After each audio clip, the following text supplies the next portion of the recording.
Дмитрий Сергеевич, сейчас активно обсуждается выход России из зерновой сделки. Можно ли услышать ваши комментарии по этому поводу?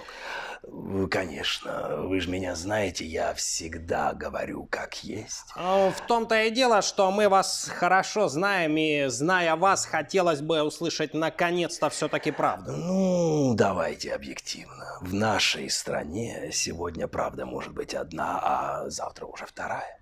А послезавтра и одна, и вторая.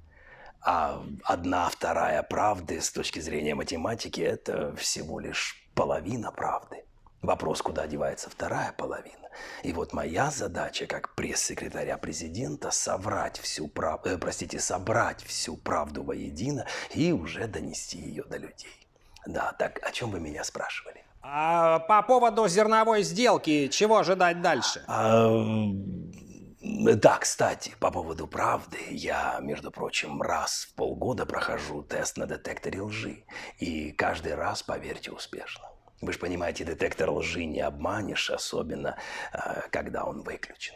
Давайте следующий вопрос. Так вы же на этот еще не ответили.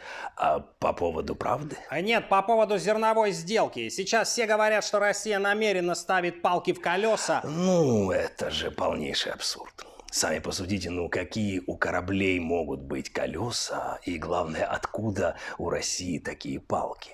То есть мы никак не будем препятствовать проходу кораблей в Черном море? Абсолютно никак. Поверьте, препятствовать это не в наших интересах. Максимум, что мы можем, это их обстреливать. И то при условии, если мы будем уверены, что корабль, например, везет оружие на Украину. А если потом выяснится, что на корабле не было оружия, что тогда? Ну, что тогда? Тогда мы твердо скажем, что это не мы. Схема ведь рабочая.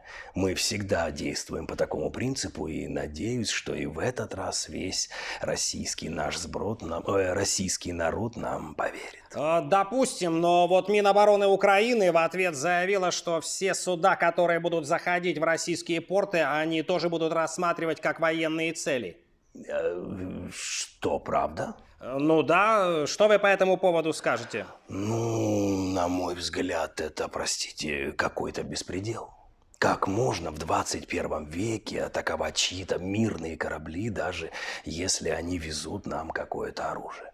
Вы же понимаете, мы будем вынуждены просто пресекать подобное.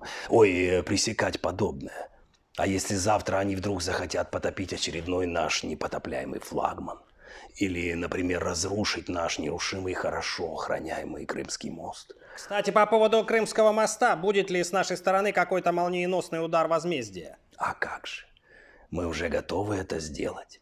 И как только украинцы построят где-нибудь у себя какой-нибудь Крымский мост, мы тут же нанесем по нему симметричный удар. Это я знаю со слов нашего президента. А уж слов в его окружении, поверьте, предостаточно. Тогда вопрос по поводу президента Путина. Скажите, он не едет на саммит БРИКС в ЮАР, потому что боится, что его там арестуют?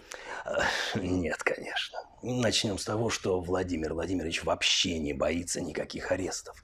Он даже Пригожина не побоялся не арестовать и не арестовал. Но при этом давайте мыслить прагматично. Есть ведь в этой поездке определенные риски. Ну, представьте себе, Владимир Владимирович полетит на саммит БРИКС, а американцы и британцы возьмут и собьют его самолет. Ну, извините, мы не можем рисковать нашим президентом. Мы ведь все просчитали наперед. Отправился бы он туда на своей яхте, а американцы и британцы могли бы ее потопить. Поедет он на своем велосипеде, а они могут пробить шины на колесах. Поплыви он туда как дайвер, ему просто могут склеить ласты. На электросамокате тоже опасно. Они ведь могут внезапно посадить его батарею. Я вам скажу больше, он готов был пойти в Африку даже пешком, но не может. Потому что есть риск, что американцы и британцы могут завязать шнурки на его сандалиях. Остается один вариант – ползти ползком, но к концу августа он, к сожалению, доползти уже не успеет. Колени, сами понимаете, уже не те. Неужели больше нет никаких вариантов? Ну, извините, не на лошади же ему туда ехать, правильно? Тем более, что лошадь и так уже будет представлять Россию на этом саммите. Вы имеете в виду Лаврова? Ну, на саммитах обычно все имеют Лаврова. Именно поэтому он туда и ездит. Ну что ж, спасибо вам за ваши вопросы, а мне, соответственно, за мои ответы.